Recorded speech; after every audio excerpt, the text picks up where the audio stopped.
எந்தன் நெஞ்சில் குடியிருக்கும் நான் இல்லாத என் பிள்ளையே. ஒரு வழியா படத்தை பார்த்தாச்சு.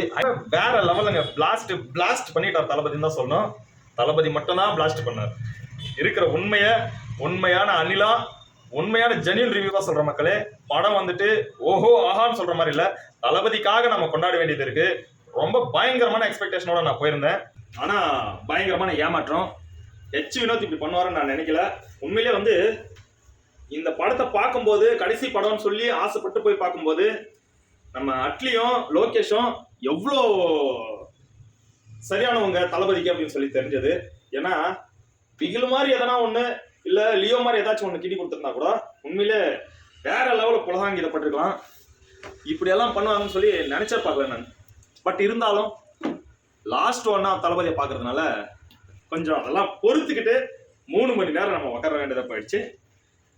ஒரு வழியா நான் என்ன சொல்றேன், ஒரு சின்ன சஜஷன் கொடுக்குறேன். தெலுங்கு படம் தெலுங்கு ஆடியன்ஸுக்கு தான் கரெக்டா இருக்கும். அவங்க தான் அதை கொண்டாடுவாங்க. அதை கொண்டு வந்து தமிழ்ல நான் கிண்டி தரேன்னு சொல்லிட்டு அதே கேசரியை கொண்டு வந்து இங்க கிண்டி கொடுத்தா இங்க வந்து வேகாத பருப்பு. ஓகேவா?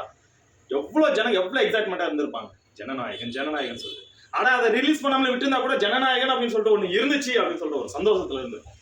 இருந்தாலும் தளபதி படம்ன்றதுக்காக ஃபேமிலியோட ஒரு டைம் கண்டிப்பா பார்ப்போம்.